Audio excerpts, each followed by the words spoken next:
Assalamualaikum warahmatullahi wabarakatuh. Alhamdulillahi rabbil alamin.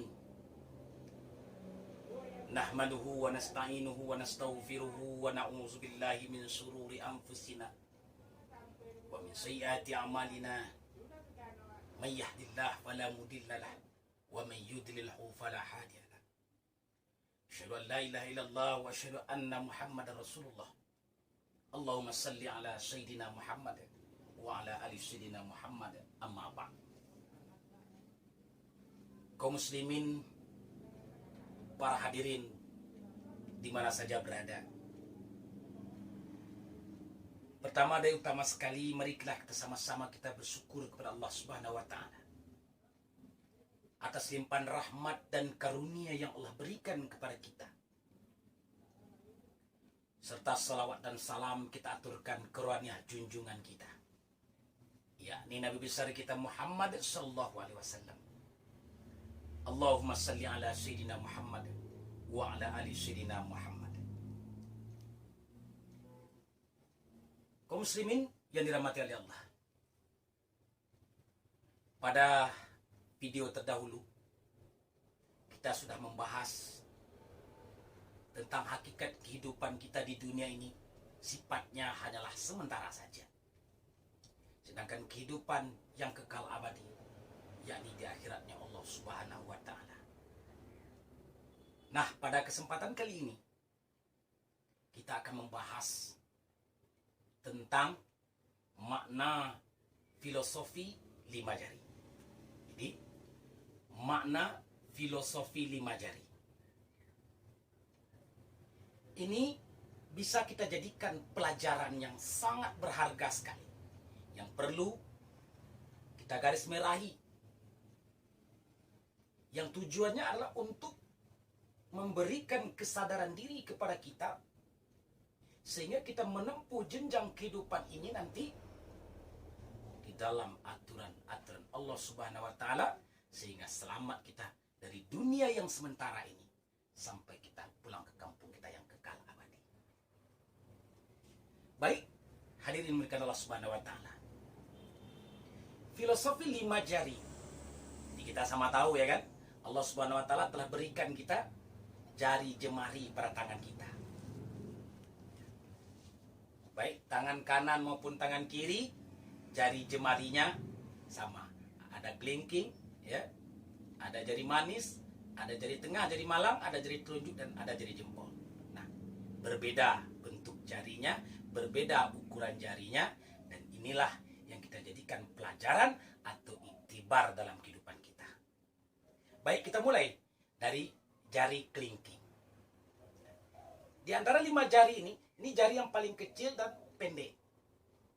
Nah, apa makna jari kelingking ini pada hakikinya? Disinilah maknanya bahwasanya ini adalah fase kehidupan kita, masa, yakni masa kanak-kanak. Masa ini masa kanak-kanak dalam kehidupan kita ini. Jadi dulu kita lahir ke alam dunia, terpancar ke alam dunia, ini masanya masa kita kanak-kanak. Masa yang butuh kasih sayang, ya, belayan cinta, kasih sayang orang tua dan orang yang banyak-banyak memberikan kasih sayang kepada kita, ini masa kanak-kanak. Kita sudah sama tahu dan sama kita melalui masa ini. Setelah jari kelingking, kita naik yang kedua. Ini yang pertama jari kelingking, yang kedua naik kita ke jari manis. Nomor 2. Inilah yang dikatakan masa remaja. Jadi, mulai naik. Dari rendah kecil, naik tinggi dikit, agak membesar. Ini masa remaja. Masa yang sangat-sangat rentan sekali. Masa keingintahuan yang sangat-sangat banyak sekali dalam diri. Masa ingin coba-coba. Kalau masa ini nih, kita selaku orang tua melihat kepada anak kita yang sudah naik kepada masa remaja. Jikalau anak kita ini di masa remaja ini, masa penentuan, masa keemasan bagi dia ini, dia pengen tahu. Kalau kita tidak pandai memfilter apa yang kita berikan kepada anak kita, ini suatu hal yang sangat gawat darurat sekali. Karena mereka rasa ingin tahunya sangat tinggi sekali. Inilah masa remaja. Jadi harapan kita pada masa ini adalah asupan gizi yang cukup kepada mereka, gizi-gizi yang positif. Yang harus kita masukkan ke dalam diri anak kita ini hal-hal yang bermanfaat dunia dan akhirat. Pada saat inilah pentransferan ilmu, ya, pemahaman yang sahih, yang sikah sebagai landasan kehidupannya akan dilanjutkannya pada masa selanjutnya. Yang kedua, kita naik kepada fase yang ketiga. Ini namanya masa dewasa. Nah, yang ketiga, lebih naik lagi dari masa remaja, tinggi. Ini jatuh pada jari kalau jari tengah. Di masa inilah masa yang telah tidak ada rasa kegoyahan-goyahan dalam dirinya lagi. Tapi kalau masa remaja ini masih goyah, ya, masih rentan, ya, ingin jalan ke sana, jalan ke sini, coba ini, coba itu. Ini di masa remaja. Tapi di masa dewasa ini masa yang sudah ibaratnya angin sudah mulai tenang. Masa dewasa. Dan kalau kita bawakan contoh pada masa ini, jika orang itu seorang pengusaha, mungkin saat itu usahanya sedang jayanya. Dia sudah menemukan jati dirinya. Dia sudah menemukan apa hakikat kehidupan ini. Nah, masa dewasa ini sangat tergantunglah pada masa yang di bawah masa remajanya. Kalau masa remajanya dia tidak menentu, tidak tahu arahan kehidupannya, maka alamat di masa dewasanya dia tidak punya fondasi, tidak punya pegangan dalam kehidupan. Sebaliknya, kalau di masa dia remaja dahulu telah diisi dengan hal-hal yang baik, sehingga nanti di masa dewasanya dia punya fondasi yang mantap dalam kehidupannya, sehingga ketika dia jadi pedagang, dia menjadi pedagang yang diredai oleh Allah Subhanahu wa taala. Jika dia jadi guru, dia diredai oleh Allah Subhanahu wa taala. Dia jadi guru karena Allah taala. Apapun profesinya, maka di saat dewasa ini mereka telah memiliki fondasi pijakan yang mantap dalam kehidupannya. Tinggi. Ini puncak kejayaan. Paling tinggi sekali. Inilah yang dikatakan puncak kejayaan pada masa dewasa ini. Nah, ibu, bapak hadirin yang dimuliakan oleh Allah Subhanahu wa taala, para pemirsa di mana saja berada, setelah masa dewasa ini, nah, coba kita tengok jari ini. Apakah setelah jari ini akan naik lagi? Ternyata tidak. Di dalam 5 jari ini, setelah jari tengah ini, maka kita lanjut ke jari selanjutnya, ternyata turun ke jari telunjuk, ya, turun ke jari telunjuk. Inilah yang dikatakan masa tua. Ya. Di masa tua ini, ya, disinilah masa kita menunggu. Masa kita menunggu lagi. Menunggu apa? Menunggu boleh kasih sayang anak, ya. Menunggu apa lagi? Kasih sayang orang-orang yang telah kita bina, yang mungkin dulu masa muda kita dulu kita telah mentransfer ilmu kita kepada anak murid kita. Nah, di masa tua ini akan mengalir kepada kita. Kalau di masa tua ini ada orang di masa tuanya ternyata dia tuh susah, ya.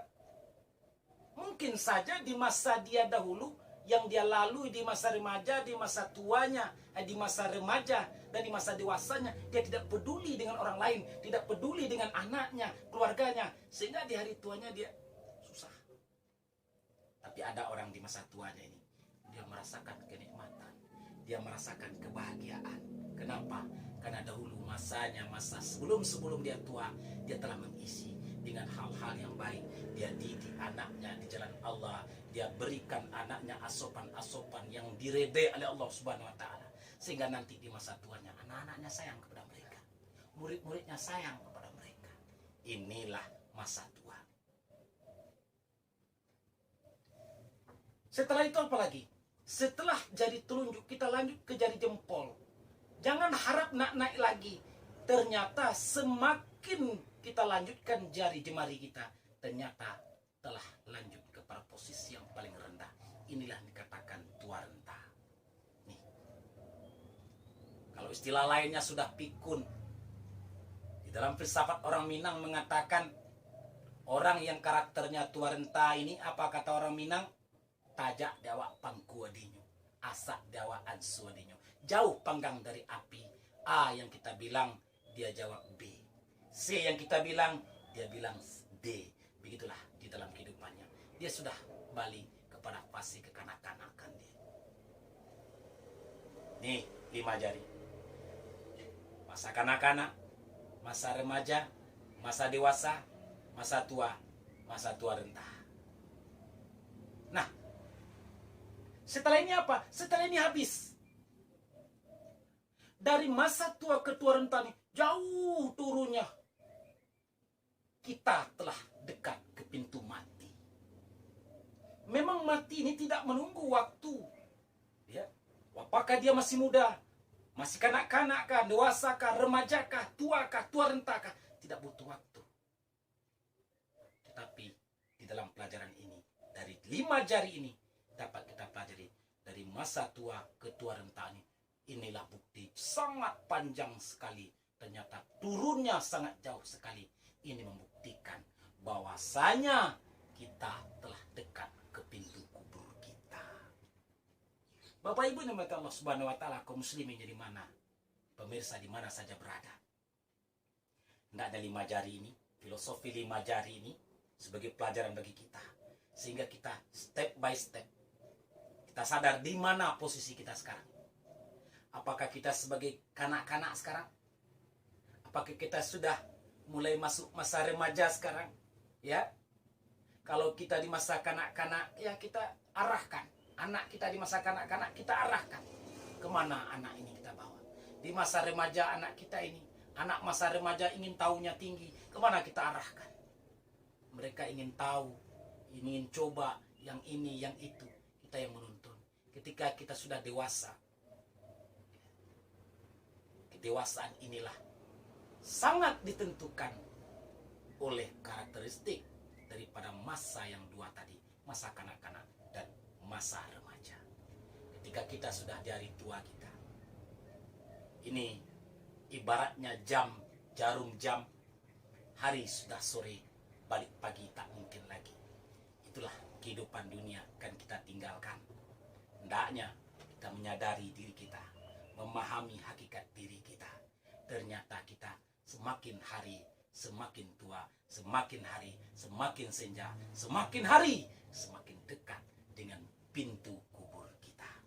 Ingat, kita sering lupa dengan kematian.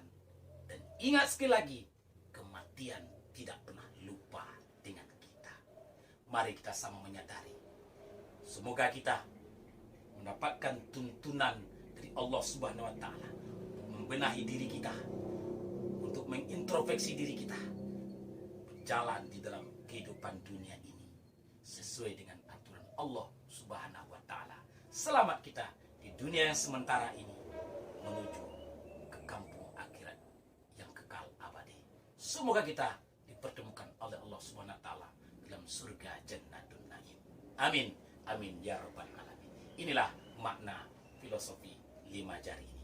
Semoga bermanfaat bagi kita semua dan dapat kita jadikan iktibar dalam kehidupan kita sehari-hari. Amin. Amin ya rabbal alamin. Demikianlah pemirsa pertemuan kita pada kesempatan kali ini. Mudah-mudahan bermanfaat bagi kita semua. Wabillahi taufiq wa hidayah. Assalamualaikum warahmatullahi wabarakatuh.